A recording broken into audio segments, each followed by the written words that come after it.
Welcome to the Idle Talk podcast. My name's Peyton, and as always, I'm joined by my co-host, Jacob. This week, we are recapping and finally dissecting the season 47 finale, the part 2 of the finale. It's episode 14 called The Last Stand.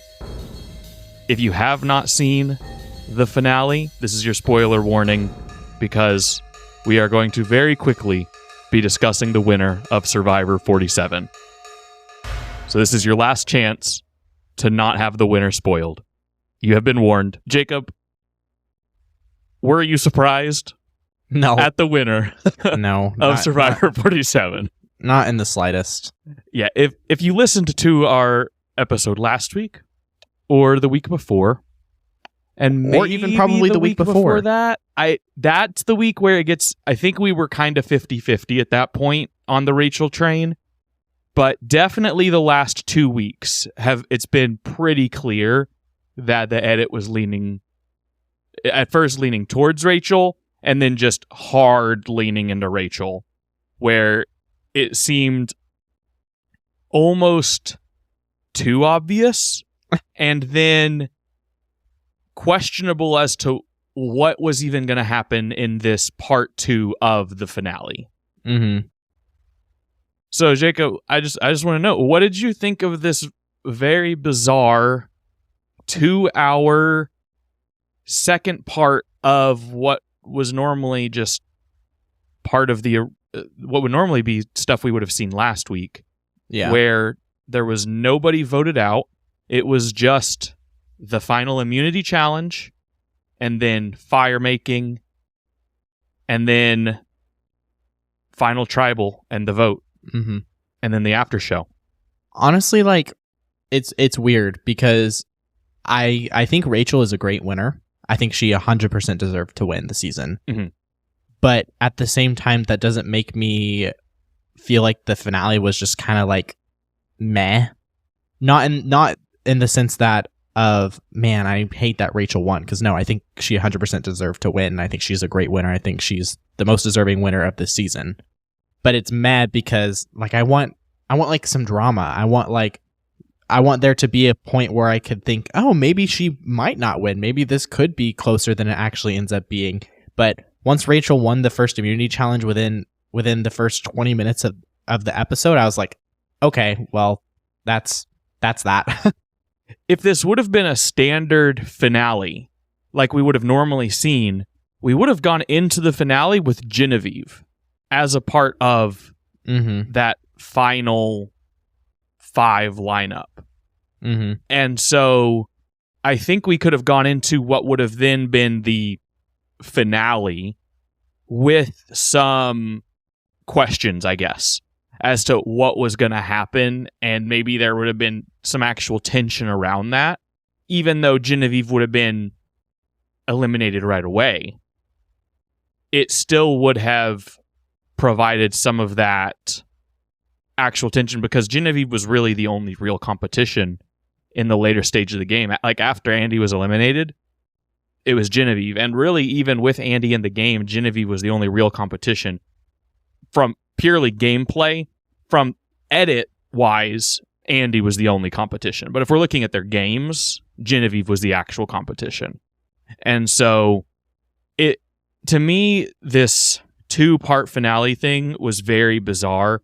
And it makes sense knowing, because we talked about it a little bit at the end of last episode, but knowing that this was something that was requested by CBS. Yeah, I mean, it was 100% a cash grab by CBS. Yeah, well, but it definitely feels like this was just, it's something that Survivor had to do and not something that they wanted to do. And so I don't think that extending it to 14 episodes was done as well and as thoughtfully as it could have been. I think that if you're going to make your season an extra episode, I'm not mad about getting an extra episode of content. I will gladly take it. I would rather them use that in a more impactful way than just, like, I would have rathered them dedicate we talked about this last week, give a whole episode to Andy leaving and then do the finale as you would normally do it. Mm-hmm. Not cram Andy and Genevieve and then have this weird leftover bits finale. Especially when they're two of the most consequential players of the season going home in one episode. It just felt bizarre. Yeah, they really tried in this episode to make it feel like there were some stakes. That someone other than Rachel could win, and I will commend them for doing that. I think that there was, I mean, they did the best they could, but it was the sort of thing going into tonight. If anyone but Rachel won, it would have been the most surprising, the most surprising turn of events ever, because nothing in the edit up to this point would have supported such a decision, and it would have also just been very surprising from the way that their games have been played for the votes to actually go in Sam's direction. Yeah. And not even going to mention Sue in the conversation. I feel like as much as I love Survivor, I think that's probably one of Survivor's biggest pitfalls is I'm hardly ever surprised going into the finale. Especially in the new era, I haven't been surprised by any of the new era winners. Yeah, besides the Kenzie Charlie vote. That was honestly the closest one that I've ever been kind of on the edge of my seat for. Well, that one was a surprising way the vote went down, but we weren't surprised by the winner because the edit so clearly supported, like we kind of knew Kenzie was winning.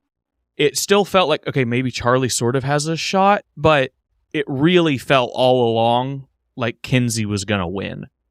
And that's the thing where it's tough when you're making a TV show that is a season-long story in the way that Survivor is. And Jeff and Survivor, they deny the idea of a, quote, winner edit. But when you're telling a season-long narrative that ends with the winner winning the game, you have to edit the season around them winning the game at the end. You have to do it. And so, that being said, you're able to, a lot of times, especially if you watch Survivor every season, you pick up on things that they do season after season for players that win the game and players that do not win the game. And you can identify players, usually pretty early, who have a good chance and don't have a good chance. And that's why we're able to talk about things like players getting 0 confessionals, where it seems like something that's really silly to call out, but at the end of the day, why would you have an episode, if you're going to have someone win at the end of the season, why would you not give them screen time in every episode? Even if it's just a little bit, they should be visible. You shouldn't get to the end of the season and you're just seeing them for the first time. They should have a little bit of visibility the whole time. And so that's where we were able to rule out Genevieve and Sue, even though they made it really far. Sue made it to the final 3. We were able to say with pretty strong certainty early on, we're not confident in them winning it in the end. And that is a trend that still holds true to this day. And we'll see if the editors ever throw us off on that. I wouldn't be surprised if they throw one in just for giggles sometime. I would like for them to be a little bit more screwy with the edit, but I just don't think they can afford it with time because it's live TV. And that's the problem. If this was a streamed show where they had room to do whatever they wanted, they could give someone like Genevieve just as much of the edit as anyone else. And you don't have to give the 0 episode thing, right? And so then Genevieve could feel like a contender the entire season. And so then it's truly a surprise when she goes home. But that's not something that they can do. They have to really pick and choose where they're giving screen time. And so early on, they have to give that screen time to Rome because he's only going to be around so long. And that makes it really hard because they've only got, even though they have more screen time than ever, they've only got 90 minutes. And when you take out the ads, they've only got an hour. So it becomes a really difficult game of what goes in, what comes out, and ultimately we're left with what we have today, which is usually pretty predictable. Yeah. Sadly, I think the finales of Survivor tend to just be the most underwhelming part of the season, in my personal opinion. Just because they just seem to always be so predictable. I will say, I think though the last few, the edit, if you're looking at it from an edit perspective, it's kind of predictable. But the tribals themselves were sort of toss up in that, like not counting 47, but 46 between Charlie and Kinsey was a really interesting final tribal, and Dee and Austin going in, you didn't really know what way the jury was going to go. Even though we felt very confident that the edit supported Dee, it was like we don't know what cases are going to be made between them. And then Jam and Carolyn, we thought maybe Carolyn could actually amass some votes there. That didn't end up happening, but we thought that there was a chance. So it was something that there was still some tension going into those. I think last season was definitely the most tense, I think, of any of them.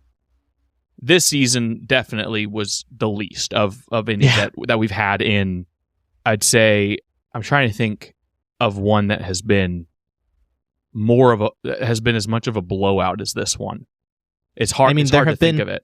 There have been other votes that were also this way, but I'm saying not the vote, but more just the perception going into it, where we feel like it's just this person has been steamrolling the other players, and they're sitting at the end.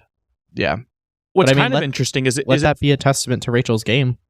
Yeah. Well, something I was thinking about was like almost at the end, it felt sort of like Rachel felt a lot like Colby, where like too good to be true. Yeah, where it was like, because Colby just went on this this run and was winning these challenges and keeping himself in the game, and everyone liked Colby and everyone thought Colby was playing the best game. And like from like a gameplay perspective, obviously that's the second season ever of Survivor, so it's a completely different game.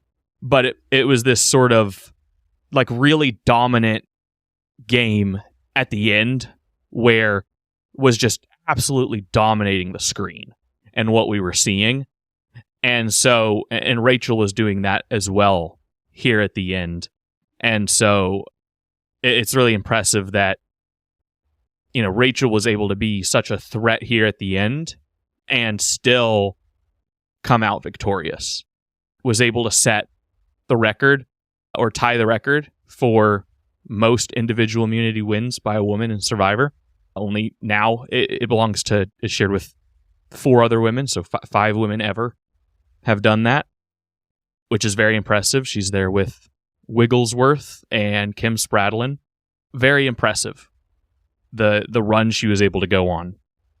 And I think we'll talk probably a little bit more about how Rachel ranks among the other winners in Survivor here in a little bit.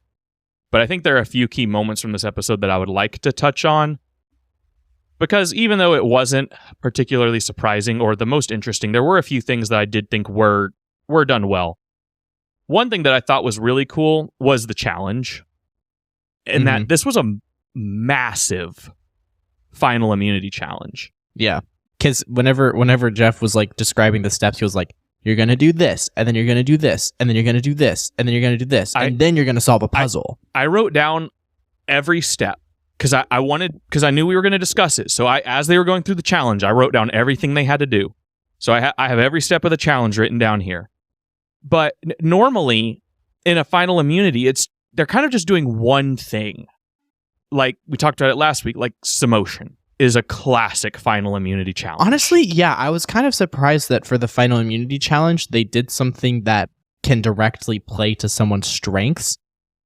It can, but it has so many steps that it evens out over the whole thing. It's like you either do it's a hard balance to play, I think, with a final immunity challenge, because you either need to do something that feels like super, super even playing field, like Samotion, where it's just hand-eye coordination, essentially is all it is. It's not balance, it's not strength, it's not any of that sort of stuff. Or you do something that tests everything and you do it over a really long course and you have multiple stopping points where there are points to jump the other players. Because that's what ultimately evens it out. That's why they have like the knots all throughout this thing as, all right, now you have to stop and do knots. And then you go to the next one. And then you stop and do knots. And then you go to the next one. And then you stop and do knots. Like I have that through here is it's literally step and then knots and then step and then knots and then step, because they're trying to make this as even as possible. But it is really rare to see such a massive challenge here at the end. And I would say it also feels rare to end it with a puzzle in the final immunity. And we have someone who is very dominant at puzzles. The most dominant puzzle since Carson. And the two of them are probably, I would say, the most dominant at puzzles of the new era and some of the most dominant puzzles ever that I've seen. Like the two of them, they just absolutely kill it at puzzles. Yeah. And so it was a very unique challenge, to say the least. Yeah, I think I prefer the more Samotion type challenges for Final Tribal. I really liked what they did last season, where they had that big Plinko thing. Where they, like, slid their ball up, and then what did they have to do like while the ball was going down? The ball was coming down, and I can't remember what they were doing like while the Plinko was going. I think they were doing a puzzle. Were they? I feel like they were doing a puzzle, but they had like that timer, and it was if they, because they can only if work it on got it to while the Plinko bottom, was they going. had to stop. Well, there was like a track that the ball would go down. Like it would roll down the whole thing, and then they would toss it back up, and so it basically it distracted them. It was some sort of a puzzle. It might not have been a pieces puzzle. It could have been like a slide, but I don't remember what it was, but I feel like it had to have been a puzzle. I'm gonna look it up. So this is Plinko. Castaways will have to roll a ball up a ramp into a Plinko board. While the ball is rolling down the Plinko board, they must solve a jigsaw puzzle while keeping an eye on the ball. When the ball is close to the end of the Plinko board, the castaways must grab the ball and roll it up back the board. If the castaway misses, they must wait for the ball to roll to the end of the gutter. Yeah. I didn't realize it was a puzzle they were solving. But it wasn't just like, here, we're going to do a puzzle. They were also doing this hand-eye coordination type Samotion mechanic at the same time, where they had diverted attention, basically, where it was, I guess maybe that's the idea. It's not as much hand-eye coordination as it is splitting attention between multiple things. And so that's what they like to do, is where you're having to focus on a lot of different stuff. And it makes for a relatively even playing field, I would say. Because even if you're really good at puzzles, you might not be really good at throwing the ball all the way up to the top. So you might not get as much time. Or you might not be as good at the timing of it. And so you might be like Charlie, where you kept getting the time penalties. Because I remember he had it hit the track a couple times. Mm-hmm. But this challenge, for anyone who's crazy enough to have listened to this and not watched the finale, what the challenge was they start by going through a mud pit, which this season's been all about their mud. So it makes sense that they end it going through mud. Go through a mud pit. Then they have to untie a pole that allows them to let down a rope that is strung up on these beams that is like the long rope with the ball on the end. And so they're basically untangling this rope with a pole, which was kind of interesting. And it's hard for them to do that and see it because they have mud in their eyes. And so they're letting down this rope. And then after they do that, they have a knot gate that they have to untie the knots, go through the gate. Now they have this ball and rope that they're throwing to pull down the large wooden gate. They let down the large gate. They have to climb the gate. On the end of the gate, they have to untie more knots to let go a bag of letter tiles. Then they use those letter tiles to solve a combination lock. Then they use that combination lock to release a machete. They use that machete to cut a rope. They cut the rope to let down a ladder. Then they have to go untie more knots. Once they untie those knots, they climb up a ladder to a platform where they solve a hanging bat puzzle. After all those steps, whoever solves the hanging bat puzzle first wins the final immunity challenge and their spot in the final 3. It was a lot of steps. And they were all really close early on. Rachel took the lead with the gate drop part with throwing the ball, and then fell behind during the combo lock because no one noticed the clue except for Sam. And then Sam took a massive lead because he chopped right through the rope with so much ease and got to the puzzle way ahead of anyone else, got a massive head start on it. And then Rachel got there and lapped him and then won it. It was Sam's challenge to lose with the head start that he basically got up there. And he had a really good shot at winning it and ultimately didn't. Mm-hmm.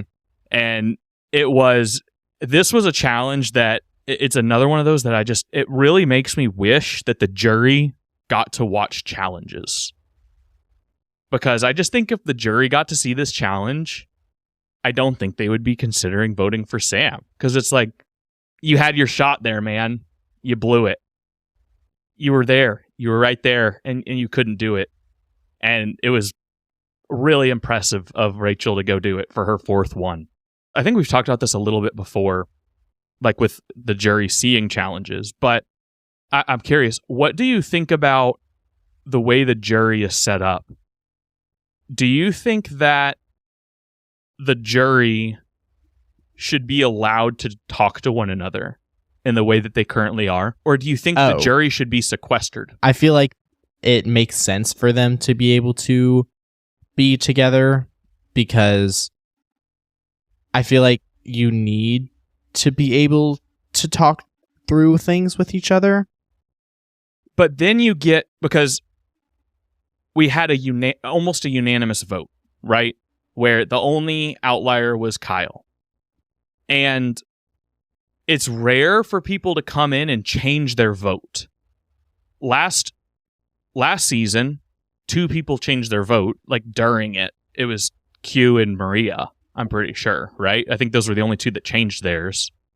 And so it was, but like theirs were for, the weird, silly reasons and all that sort of stuff. And so people come in with their opinions because they've already had all this conversation. The vote, if their mind is already made up, what are we doing all this pageantry for? They've already discussed and made up their mind on these players. And I think that these like blowout votes where we see especially the no vote finalist is becoming, you're always going to have the third person not get any votes. I wonder if that is because of the fact that the jury is able to form consensus with one another.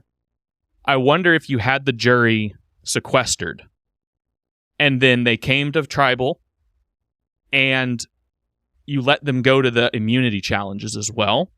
So they saw more. So that was how you made up for the information. This is how I kind of got over to this and was thinking about it, at least right now, was you let them go to these challenges so they get information there, and then you let them go sit at Final Tribal, but then they don't get to discuss that with one another. I think that would allow for potentially a more interesting outcome at Final Tribal Council, because at least they're all voting their own mind, and you're not going to have people swaying the vote for one another, if that makes sense. I wonder if that improves anything at all, or if it would still, or do you think that it would still lead to the same final result. I think if there's 3 people, someone's gonna 95% of the time it's gonna end up being that one person doesn't get votes.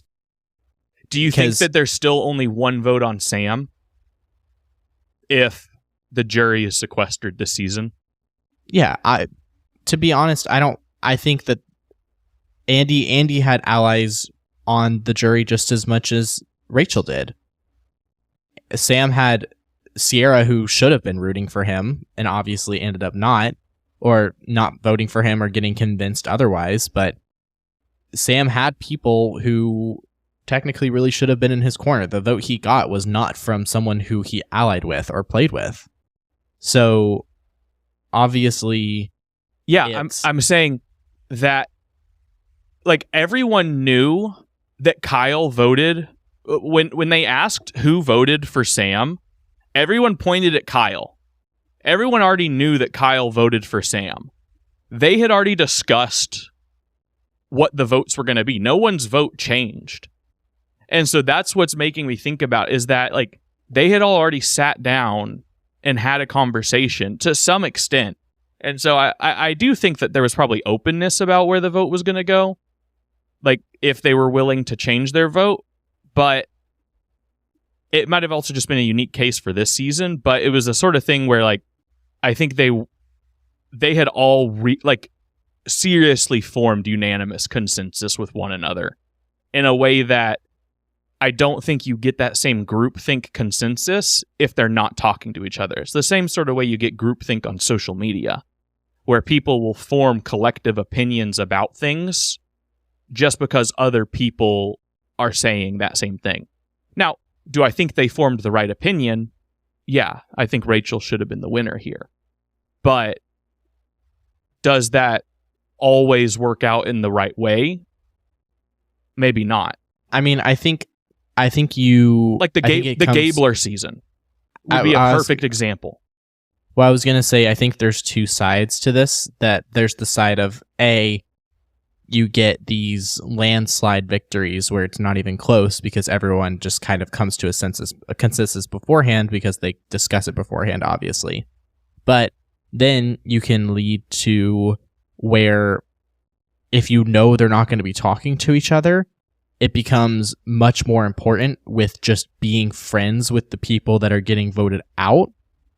Because if you have allies on the jury, then their only association is their positive impressions of you. Because they're not getting to talk to each other and find out about people's games. They're only remembering their interactions with you. So I think it becomes a much more heavily jury management centered game rather than a game based on playing your best game. I think that it might, but it also, I think that it increases the importance of Final Tribal. You need to make a better case for yourself because you're going to have to explain your game better, especially to the people who were voted out first because they've missed the most game. But that's also why I think the jury going to challenges in that scenario would be important because they need more information. So I think letting them at least see the challenges and see how someone wins individual immunity, I think that would be good information for them to take away. At least seeing the challenge, because just seeing someone walk in with the necklace around their neck doesn't give you context. Like, you don't know if it was a duel between 2 players basically the whole way, and then one of them falls out, and so, you know, the one person outlasts by 1 second. You know, that changes your perception of both of those players. And so I think it could be advantageous to everyone to be able to see those challenges. And it makes potentially challenges a little bit more important too. Because right now I feel like challenges aren't all that important in Survivor other than getting you individual immunity to help carry you to the end. And up until Rachel, there hasn't been a winner in the new era that has needed individual immunities and actually gotten them all the way up to winning. It's something that it's really rare for someone to be a threat, need individual immunity, and then just win them all the way until the end. So it would make the challenges a bit more important if the jury's there watching them. And it makes it where even if you don't win, they're still seeing the effort you're putting in. Because you could come in second and they see that. And it's something that they're taking note of, at least. Yeah. Yeah, I mean, it's a fair point. But I don't think we're going to get it. But yeah, I also don't necessarily know that the way that we have it is a bad way. I would rather try to figure out a way to address the whole final 4 to final 3 mechanic before we address the jury mechanic. Yeah. I think that one change at a time. That's a bigger fish to fry.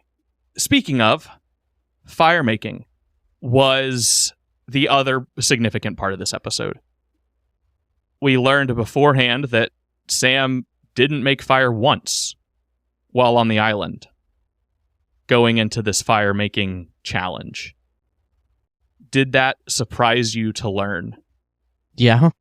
And then why would you not practice making fire either A, before going on the show, or B, while you're on the island? Well, not even just practice. Like, why didn't you make fire one time on your individual tribe or the merged tribe? How did that never happen? Yeah, that's crazy. I understand, if you have a fire running, like, you don't want to ever let it go out. So maybe they're just not making fires that often. I do really want to know now, what would Sam have... Because we kept saying, oh, Sam's only way to win is if he won individual immunity, stepped down, and took out Rachel and fire. But clearly he was not confident in his abilities to make fire. So what on earth would he have done? Because I still think he would have. Because he said he knew he was making fire that day. The way he said it, he was like, I knew I was making fire today. The way he phrased it, I almost think he knew he had to be the one to take out Rachel. Because it was him or Rachel. I think they both knew that one of them was winning. And so I still think he would have had to be the one to do that. I don't know if he could have beaten Rachel in that challenge, but maybe if he sat in the same spot, the wind would have favored him just as much. Because it seems like that was really what gave him the win there, was the wind. It hurt Teeny, and then it really just powered up his fire because he was so far behind. No, I know. Honestly, it looked like it wasn't going to be close, and then out of nowhere came back to win it. That was the craziest comeback. Because it's hard to come back in fire. Mm-hmm. Because once someone gets ahead, it's like, what are you gonna do? Yeah, it was. It looked like it was just about to be absolute steamrolling, and it was incredibly impressive that he stuck with it. And I thought that it was gonna be he could really use that to his advantage because it fit so nicely with his narrative with the rest of the game, and try to pull votes. But again, I just think the votes were already so solid on Rachel that there was just nothing he could do to ever sway people away from voting for her. Yeah. Is there anything else from this episode specifically that you want to call out or discuss before we talk about, I guess, Rachel as a winner, or maybe the season a little bit as a whole? Not really. I called the 7-1-0 split. Oh, for the final vote, yeah. And I got the winner. Woo! Yeah, you did. It's so funny how when we were getting down to picking for the Gada tribe, our final 2 picks came down to the first person voted out and the winner, because my choices were between John Lovett and Rachel. And I was Was Rachel my last pick? Yeah. Oh, wow. And I was trying to I wanted to take Rachel so badly, but I was just like, I don't know. Like, I feel like the odds felt better that John Lovett would make it a little bit further, maybe, than first boot. I definitely didn't think he was going to be first boot. I did not think he was going to win, but I thought he would make it further than Rachel. just based on the one thing we got, which, I mean, that's the first impressions thing. But I wanted to take Rachel because graphic designer. And so, yeah, I made the wrong pick there. I wasn't confident in either of them. So it was the sort of thing where I felt like I was losing either way. And you did too. It was the sort of thing where neither of us thought we were getting winners. I know. I was like, how are you not going to take Rachel? She's the graphic designer. I was like, you got to take her. Yeah, you wanted John Lovett. So I mean, I didn't want John, but I was like, you got to take Rachel. Yeah, you didn't want Rachel, I guess. Yeah. And I think that also goes a lot to her credit, is that she definitely, from the outside looking in, is a very unconventional winner in her gameplay, her personality. This is I guess it's the third season in a row now that we've had a woman win, which is, I think that I don't know what the longest streak is. 3 is in Survivor. Is that the longest? That's what I was going to say. It feels like that's got to be up there. So I think that's pretty significant. The new era has been pretty dominated by women as well. Yeah, which has been really cool. I was going to say is the new era has very much been dominated by women, and I don't know if that's a result of casting or the way that the new era format works, and that it plays to social strengths a lot more, and women just tend to be better social players than men. I don't really know, but the women do be dominating. Yeah, because the only men have been, it's Jam Jam and Gabler, right? Mm-hmm. And Jam Jam was arguably the most sociable player that season, so it makes sense that he won. And Gabler, it should have been Cassidy that season. And I still do not, for the life of me, understand Gabler winning. But whatever. I'll digress. Cassidy's the winner of that season in my books. And most people's books. Yeah. That is a season that, if there's ever a season to advocate for a sequestered jury, that is the season to use. Like 43 is used as an example. Because I 100% think Carla went over and turned people off of Cassidy. I forever will believe that. I just think that she was bitter? 100%. Yeah, Carla was absolutely bitter towards Cassidy. I think if there was a sequestered jury, I think Cassidy wins. I don't think you get this consensus to vote for Gabler. I think there's no shot that that's the decision you make when you look at that final 3. You decide, yes, Gabler is our winner. But whatever. That's not the season we're talking about. Speaking of winners, I'm going to pull up our winner rankings. Well, while you're doing that, I kind of, the thing that I wanted to touch on is kind of just the season as a whole. Mm-hmm. So I know for a while there, we were just saying we weren't really connecting with anyone, and like the gameplay of the season was really good, but we just weren't really connecting with the cast. Yeah. But I think a lot of them just took a lot longer to sink in. But once we connected with some of them, I really, really liked them. Like, it took a while to really connect with Genevieve, but once she started getting screen time and she really hit her stride post-merge, I was like, okay, I really, really like her. And Rachel, once she hit her stride post-merge, I really, really liked her. And Andy, I really started to really like him. And Sam, I started to really like him. So I think that there weren't as many personalities that stuck out early on, but once they hit their stride, they were really fun to watch and made the season a lot more enjoyable. Yeah, especially watching the reunion and thinking back to last season's reunion. As soon as the vote ended and everybody got up and he was like, bring in the champagne, and they're all excited and they're walking over. Last season, in that moment, there was something about that moment that just felt like truly exciting. I don't know what it was, but I felt something in that moment where I was just excited to watch these people be excited. This season, I didn't feel anything.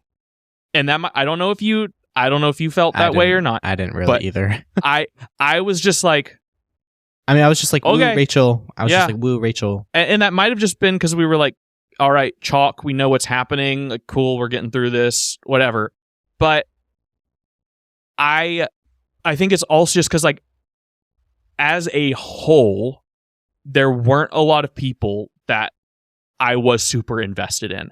I think the players that grew on me, particularly, I think Genevieve grew on me. Like, I think Genevieve is the most interesting player from this entire season.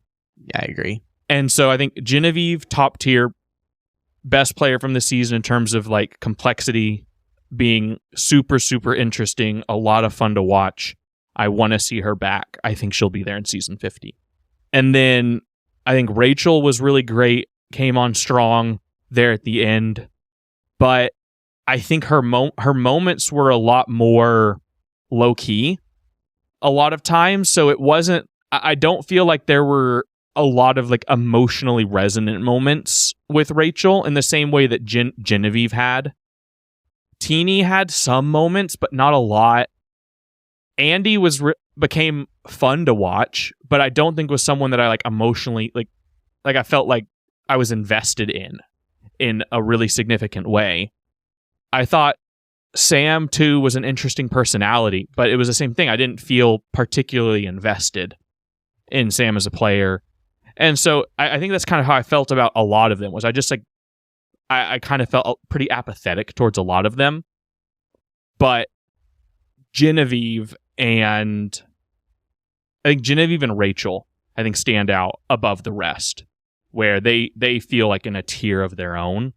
And so it is kind of weird to think about this season, especially coming off of two really strong seasons.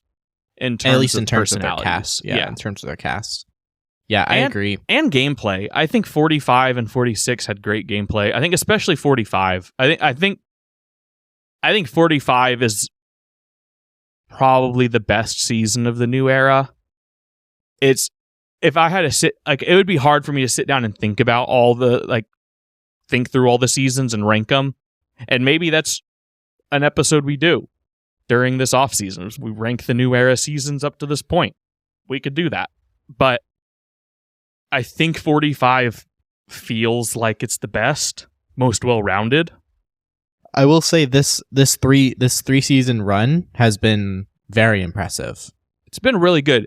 It feels, man, I feel like I always bring up Samoa and Heroes vs. Villains, and people get upset about that. But it feels like the 18, 19, 20 run in terms of just like where they hit like 3 bangers in a row. Because I love that run. Even though 19, like, Samoa's not great outside of Russell, but it leads into Heroes vs. Villains. But like Tocantins 18 is one of my favorite seasons of Survivor all time.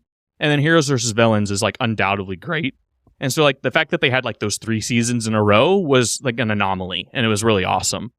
And Survivor's had that before where they'll have like 3 really solid seasons in a row. And they had that early on a few times too.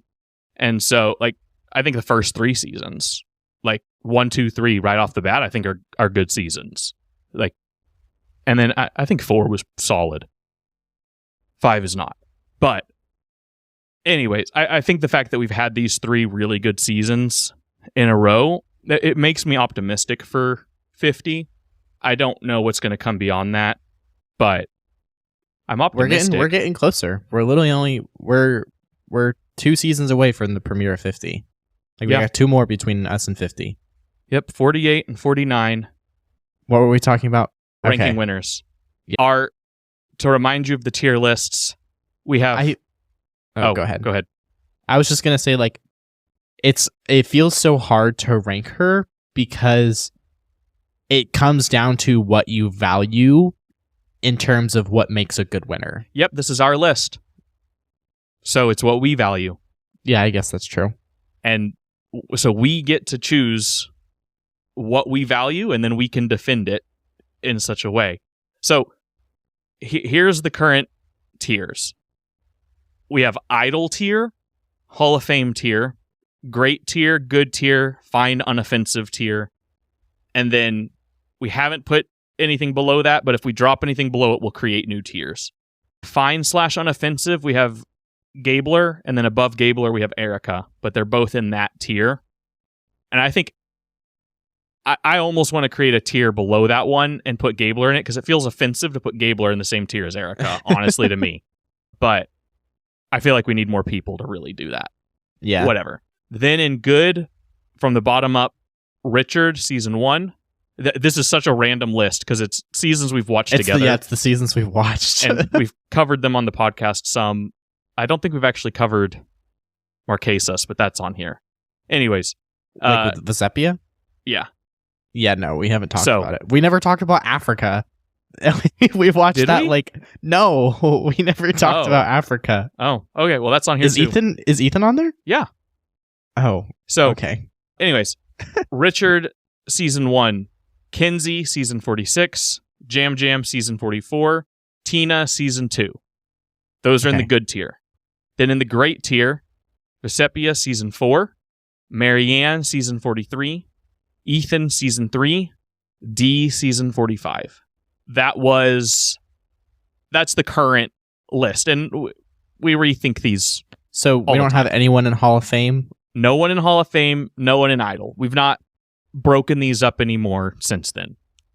I low-key want to move D up to Hall of Fame. I'm fine with separating. Whenever I looked at this, I was literally thinking about that. Just because I know we're about to be adding in Rachel as well into this list. So I do agree that moving up D a tier feels good to me. You haven't watched Thailand yet, right? No. Okay, so we can't put the winner of Thailand on here. We could just go through the seasons we've seen and put their winners. Just add them. Yeah, put Sandra her Heroes versus Villains win, because I haven't seen Pro Islands. Yeah, you haven't. Yeah. Yeah, but we haven't seen all of those super recently, so it'd be hard. No, but I know. There are some that I know where I would put them, but yeah, I don't know how. Yeah, the ones we've both seen. I don't know if we need to do that right now, but no, we don't. Anyways, so yeah, I'm moving up D to Hall of Fame. Okay, so she's in a tier above Ethan, Marianne, and Vesepia. Just make a tier underneath Erica and Gabler called, well, that happened, and put Gabler in it. Okay, I've got Gabler down in his own fun little tier. Good for Gabler. Sorry, not sorry at all to Gabler. All right, so now the woman of the hour, Rachel Lamont. Yeah. I guess, talking about her win as a whole, there's a few ways we can think about it. And so this is where we start to figure out what we value. There are two arguments. Tell me what you think of her game first, and then I will argue with you. Whatever position you take. I will take the position of the contrarian, because I know what people are arguing all the different ways. Yeah. I mean, I think just so we can think it through. Yeah, I mean, I think the big positives of her game are how scrappy she was and how she fought tooth and nail to keep herself alive in the game. You're using Sam's words now. Scrappy. But I mean they apply to her too. Yeah, I agree.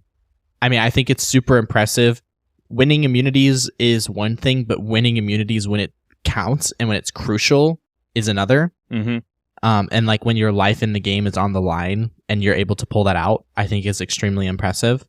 Finding advantages, and not only finding advantages, but being able to use them correctly in a way that advances your game and progresses your game and doesn't just feel like it's something to impress the jury, I think is a great stamp on your resume. Mm-hmm. And honestly, I think the season as a whole, I didn't really feel like people were doing things for the sake of making a move. It really felt like people were making strategic moves that felt what was best for their game. I agree. That was a nice change this season, at least post-merge. I think pre-merge we had some of that maybe where people were kind of making moves because they needed to make a move. But post-merge, it definitely was what is going to get me to the end. And you cannot say that is the case for 46. Yes. Like 46 is the opposite of that. And 45 was kind of 50-50. Yeah. So I agree. It's not something I've thought about. And that was very refreshing. Yeah. I liked that. Is there anything else about Rachel's game that you want to highlight before I argue the counter? No, you can counter. Yeah, so I mean, the devil's advocate approach would be what someone's always going to say, and what people who don't like Rachel are going to bring up is that Rachel wouldn't be here if it wasn't for Saul. That's the first thing they always bring up, is that Rachel was gifted her advantages. So Saul giving her that advantage, she got the advantage in the French fries, and then she got the journey where it was like, I mean, okay, yeah, you drew rocks, but it was a journey that you went on, and sure, you had to win it, but it wasn't like it wasn't the same as Marianne having to, get 2 idols and like doing it like kind of the old-fashioned way, and actually like finding idols and doing the whole process. Like she didn't even have like a traditional beware advantage, right? Hers were completely different advantages. And so that would be the big one. And then the other counter is always going to be that she didn't really strategize there at the end. She just survived, which the show is called Survivor. Yeah. But and I think the counter to that is she didn't have a chance to strategize because everyone else was gunning for her. Her only option was to win. I do not take that position. I see the merit in the advantages, but Honestly, I think that the advantages as a whole are stupid. Like, that's my position. Yeah. And it's hard to weigh, because we're already weighing winners of seasons where there were advantages and winners of seasons where there weren't advantages. So it even becomes more complicated in that regard too. And the Saul thing, I think, it's tough because, like, okay, sure, she wouldn't be there if Saul didn't save her, but it was a random position that she was put in by the game, and anyone could have been randomly put in that position, and that's just the nature of Survivor. And so to say that she should have gone home, I think is reductive. Like, I don't think that makes sense because she didn't go home. I don't think that you can I don't think that you can judge someone's games on should haves, would haves, or could haves. I think we can only judge them on what did happen. Yeah. Yeah. I mean, I will say I think her only pitfall is the Saul thing. I think that's the only like valid criticism in terms of her being like kind of gifted. I think it's the French fries more. I would take the French fries as a bigger gift more than anything else. But I think the way she played that idol is big enough that it supersedes the luck she had in actually receiving it. Yeah. Yeah, I don't know. I just feel like the way that I don't think that like her retrieving the idol was ever played up as that big of a risk. Like, because she just went behind and got it. Like she just got it from the shelter and that was it. They never made it seem like it was that big of, like she really was taking that big of a risk. And so it makes it hard for me to think that she ever actually risked anything for that idol. It feels like it was just kind of placed in her lap. And so I think that is the bigger luck thing that I can see merit in. But I think the way that she managed to hold on to and play it's so good that it supersedes the way in which she received it. Yeah. And then the block a vote didn't matter, so I don't really care. If it had impacted anything, maybe I would care. But even if she didn't use it, it wouldn't have changed the outcome of the vote. Mm-hmm. Yeah. Yeah. I guess to be honest, the threat of it mattered more. But yeah, like to be honest, I think the fact that the main thing people are critiquing about her game is that she she wouldn't have been here if this didn't happen. She wouldn't have been here if this didn't happen. Those aren't as valid of critiques as she did A, B, C incorrectly. Yeah. And she made A mistake, B mistake, or A misstep, B misstep. Yeah, I mean, the misstep she made would be she didn't vote correctly ever. That's a pretty big misstep. Yeah. But I will also say, and it's something we've talked about a lot before, earlier in the season, and I feel like we forgot about, and it's something she never mentioned in her final tribal, and maybe it's something she just didn't think about or really consider as being that big of a move, but her use of the shot in the dark. Yeah, I was so surprised she never brought that up. As a gauge on whether or not to use her idol was, at the time, she wasn't on our radar as the winner yet at that point. But when she did that, we were like, oh, she's a player. Yes. And we had said that was the most interesting use of the shot in the dark, the best use of the shot in the dark, most fun. Don't think it can ever be used that way again because it was such a niche opportunity. That's never going to really happen again, that someone's going to be in that circumstance where it would work in such a way. But it was so smart in the way that she did that. And I think just the way that she thought about and approached the game, it was clear that she was so very strategic. And the fact that people didn't catch on until the end, outside of Genevieve and Caroline, they were the only ones that pinned Rachel as a threat early on. And I think that's because they viewed Rachel as a threat to them personally, because Rachel had a pretty similar, all three of them are strong, intelligent women. So I think that they were able to identify each other as threats pretty early on. And so, but the fact that Rachel was able to disguise herself for so long, I think that is probably her biggest strength. So all that being said, do you think that she is a better winner than D? Because that's the first question. I'm going to say no.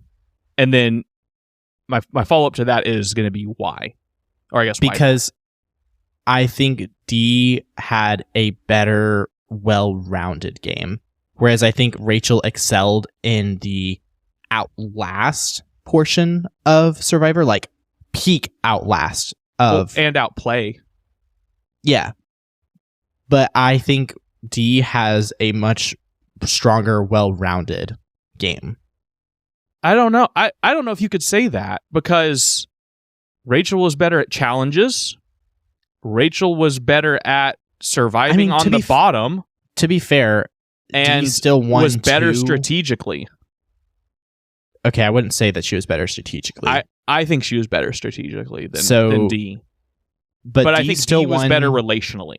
Clearly D still better relationally. Won 2 individual immunity challenges. Yes. I think at least 2, if not 3, but 2. I don't think she won 3, but I do. And she won more than 1. And Rachel's competition was non-existent for immunity challenges. She really did not have strong competitors. I think D had much stronger competitors against her for immunity challenges. I think if you put Rachel in replace of D, Rachel does not win 4. Sure, but the ones who were challenge threats to D were in D's alliance. And so it wasn't that's the other thing that's hard, is D had the Reba 4 and was able to not just go with them, because I don't think D was carried to the end in any way. I think D was clearly the best of the 4 there. But having a strong alliance that you go all the way to the end with is I don't know if that, it's hard to compare that to Rachel's game, but it depends they're just on so different. Yeah, they're so different, but you got to think through like what's more valuable, like the ability to build a strong alliance and dominate, or the ability to not have that alliance, survive, become a threat, and then keep surviving. And it's hard to compare the two. Yeah.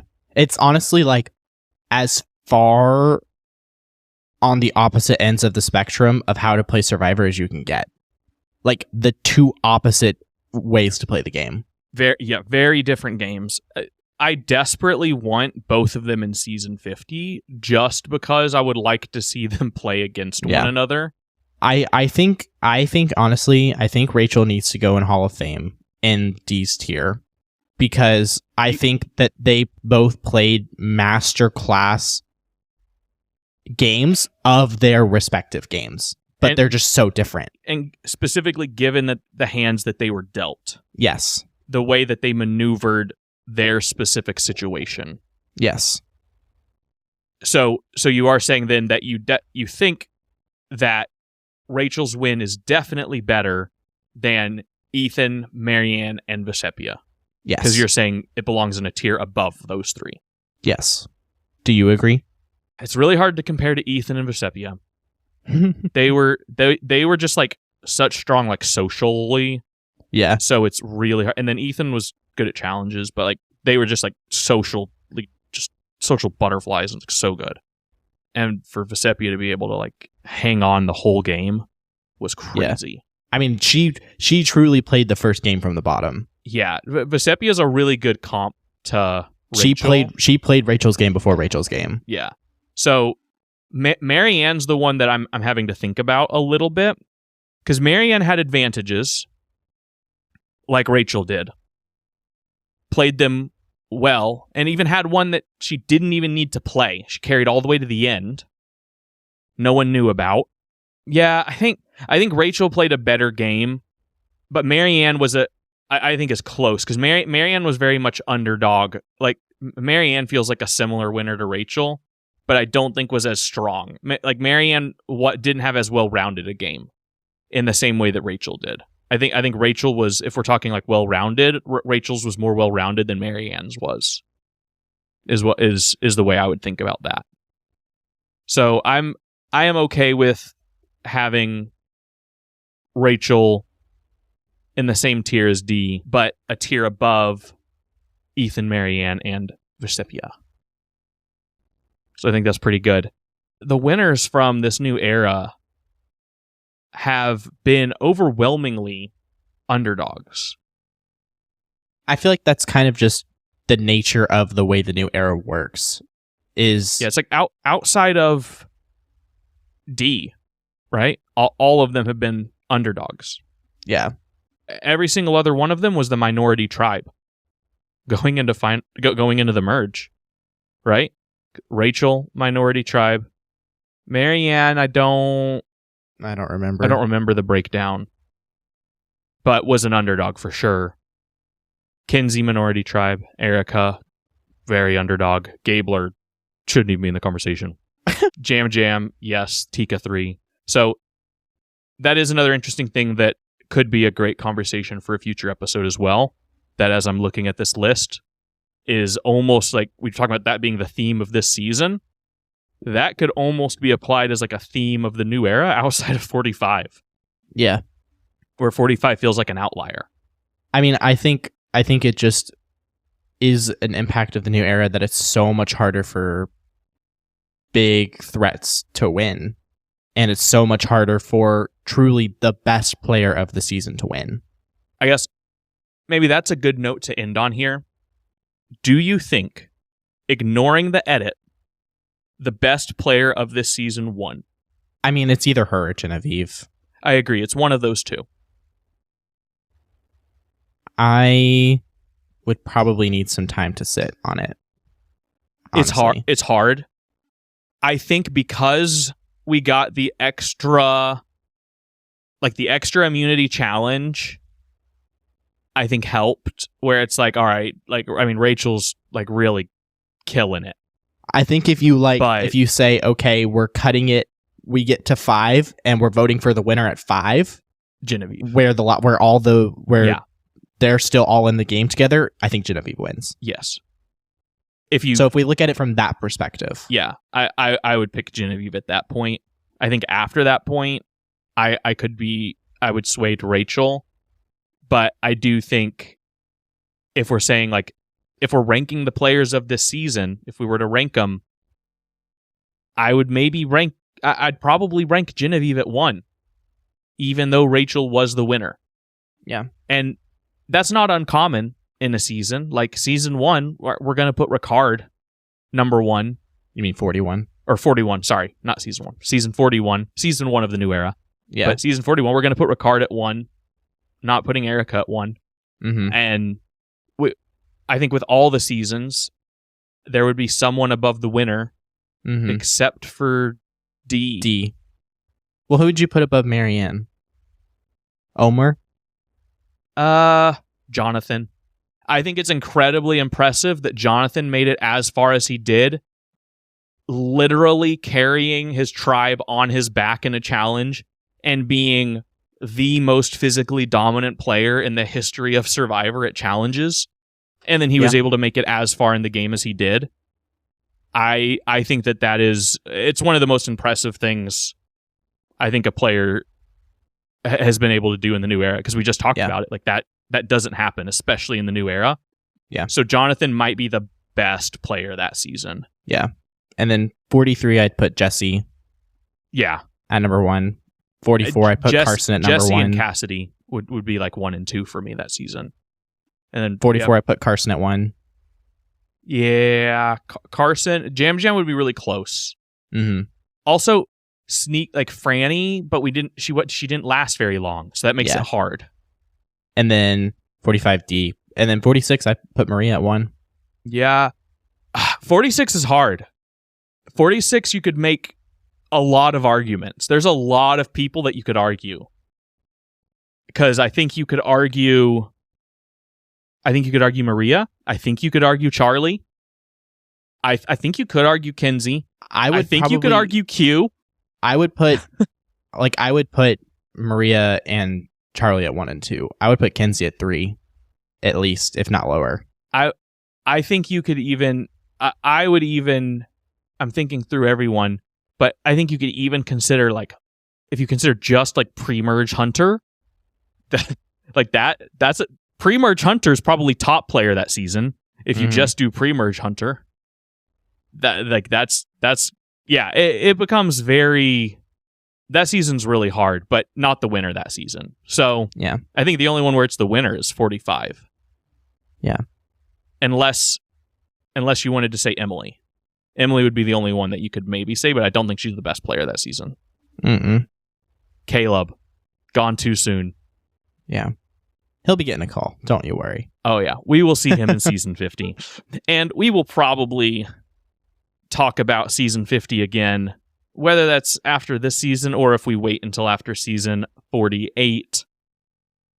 We will be updating our list and figuring out where everyone stacks up and lies. We never did our new era heroes versus villains, so maybe this is a good time to do it now, because season 47 we have some new people. We have some villains, that's for sure. And I think we have some heroes, so potentially. So it could be interesting. Yeah. What is there anything else that you want to say as we close the door on this chapter of the Idle Talk podcast, as we close this chapter on season 47? Think this isn't really about 47, but this is just kind of like about Survivor in general. I think it's cool when you keep up with a show like this, and to even just like think about what I was doing in my life and during 46, and even like during 45 and during 44. Yeah. Like, I like so much has changed in my life in the span of these seasons. So I live across the country now. I did not when season 46 ended. That is correct. So it's yeah, like we watched season 46 together, and this season we have not been able to like watch it together. Like we text during it, but I just changed it. You know what I just realized? So if when I come to Oklahoma City in March, I'll be there on I'll get there on a Wednesday, and Survivor will be going on at that point. So we'll be able to watch an episode of What 40... time do you get in? I have an early flight. Okay.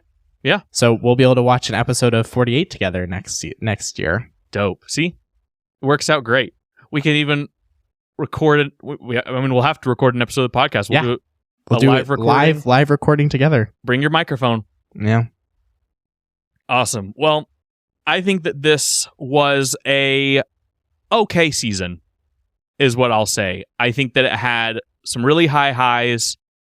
It had some very low lows where Andy was laying on the sand and crying. But it was definitely one that I feel like I'll remember parts of.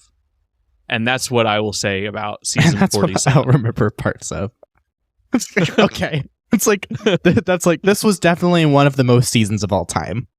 That's how I feel about it. And it's not like, this is not, season 47 is not a season that is gonna make my short list of recommendations to give someone who's never seen Survivor. I will say, I feel like this season has caused like a fever pitch in terms of Survivor popularity. I've been seeing a lot of people come back to Survivor. Like we started seeing it last season too, but it continued to really grow. Like I showed you, like I texted you earlier, like my roommate from freshman year of college texted me randomly. I haven't talked to him in probably 2 years. Texted me randomly because we follow each other on Instagram, and I'm assuming he knows about the podcast, even if he doesn't listen. I think he just knows about it. And he texted me and he was like, "So Rachel's winning tonight, right?" And I was like, that was random. We haven't talked in 2 years, and you're just texting me about Survivor. Okay. I like I said, I'm cautiously optimistic about the future of Survivor. We'll see what they do regarding shot in the darks and all that sort of stuff. I'm sure we'll have further conversations about that. We broke that all down in other episodes from this season, but I think that we are still trending in a good direction with the new era. It's not perfect, but it's a lot better than season 41. And I think at this point, that's all we can ask for. Yeah.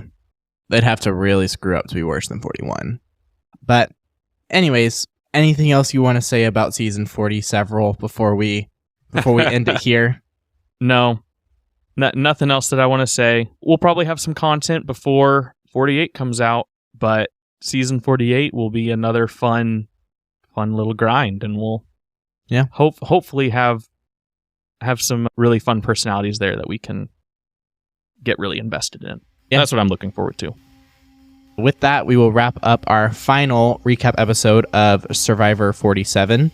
If you enjoyed this episode, we would really appreciate a rating/review.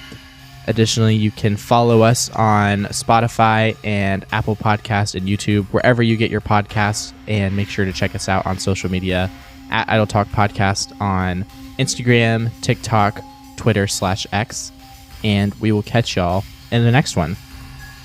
On TikTok while it's around. RIP.